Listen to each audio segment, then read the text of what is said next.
Bonjour à tous, on se retrouve aujourd'hui dans une nouvelle vidéo. Aujourd'hui, je vous propose de vous présenter le troisième niveau et le quatrième niveau pour l'expression écrite pour le TCF ou le TEF Canada et aussi le TCF Québec. Donc, si vous êtes nouveau, n'oubliez pas de s'abonner sur ma chaîne et n'hésitez pas surtout à poser vos questions dans la barre d'infos. Et merci pour vos soutiens et aussi vos encouragements. Alors, comme je vous ai déjà promis, je vais vous présenter d'autres niveaux, qui est le niveau 3 et le niveau 4, des niveaux un peu difficiles que les premiers. Je vais vous présenter aussi deux exemples pour le niveau 3 et le niveau 4 et les indications de réponse. Pour le niveau 3, alors je vous présente l'exemple suivant. J'ai décidé de choisir un exemple pour parler de la joie et de la peur. Vous avez bien sûr le choix de parler soit du premier thème ou bien du deuxième. Pour l'exemple, on a qu'est-ce que vous avez ressenti lors d'une peur ou d'une joie très intense. Et bien sûr, raconter les circonstances et vos réactions.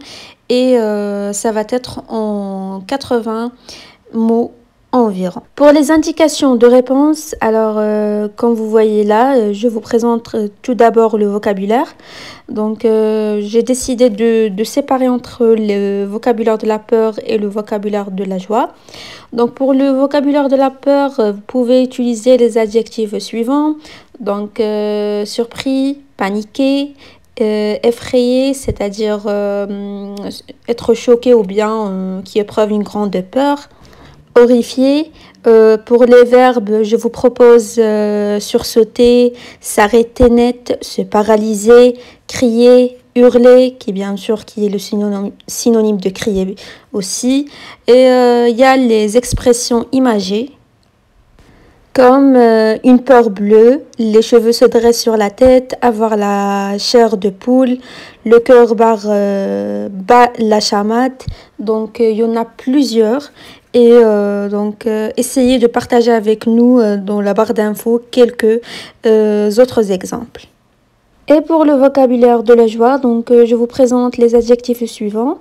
Gai, joyeux, ravi, enthousiaste, heureux, hilar, c'est-à-dire une personne qui est très comique.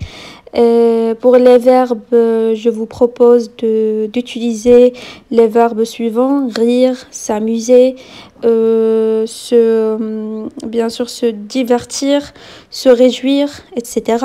Et pour les expressions imagées, on a être au 7e ciel, pleurer de joie, sourire aux anges et être sur son nuage. Et à la fin, il y a sauter de joie. Et à la fin, alors je vous présente pour le niveau 3 la partie de développement.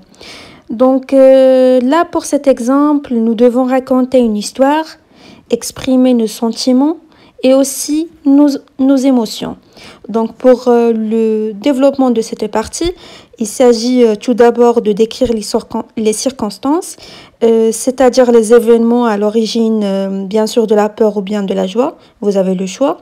Et je vous présente un exemple, par exemple une soirée d'orage, une promenade en forêt ou lors d'une fête surprise, la réussite à un examen, un anniversaire, etc. Cette partie du récit doit comporter vraiment les éléments concernant les lieux, les personnages, l'ambiance, plus d'informations intéressantes. Et dans un deuxième temps, bien sûr, le candidat devra plus analyser ses sentiments et présenter de façon claire son point de vue. Il faudra tenter de ne pas trop dissocier circonstances et sentiments. Et il ne s'agit pas vraiment de rédiger des parties distinctes, mais de rédiger un récit cohérent qui est bien sûr cohérence entre la première partie et la deuxième partie. Et comme quatrième niveau, je vous présente l'exemple suivant.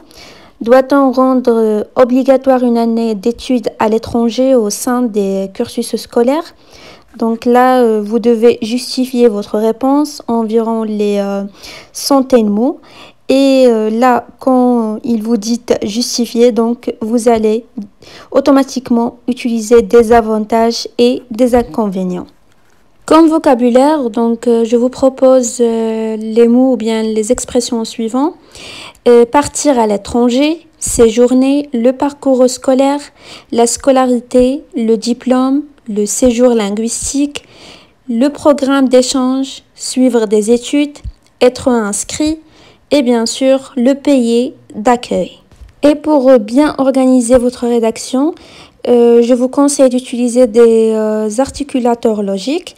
Par exemple, premièrement, tout d'abord, en premier lieu, ensuite, puis en second lieu, enfin, en conclusion, en conséquence, en effet, puisque, donc tous les articulateurs logiques que vous avez, vous pouvez les utiliser.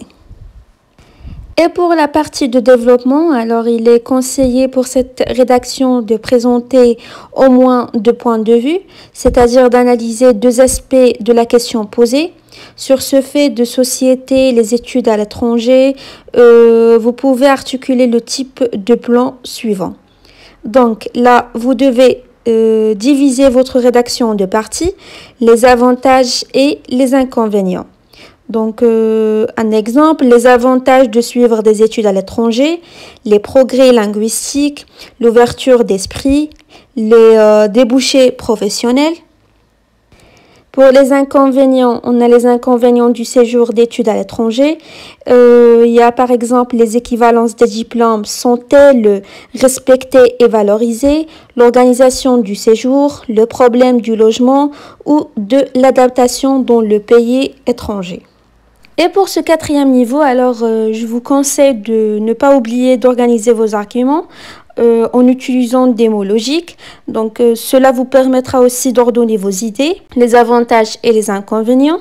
Vous devez montrer que votre réflexion est bien structurée, qu'elle progresse autour de bien sûr de vos arguments et qui vont par exemple du moins important au plus important. Et surtout, n'oubliez pas de l'illustration de vos propos extraits de l'actualité, de vos lectures et aussi d'émissions. C'est la fin de cette vidéo. J'espère que ça vous plaira. Alors, je vous propose une autre vidéo pour le niveau 5 et le niveau 6. Ça sera la dernière partie pour l'expression écrite. Alors, je vous souhaite le bon courage et merci. À la prochaine vidéo.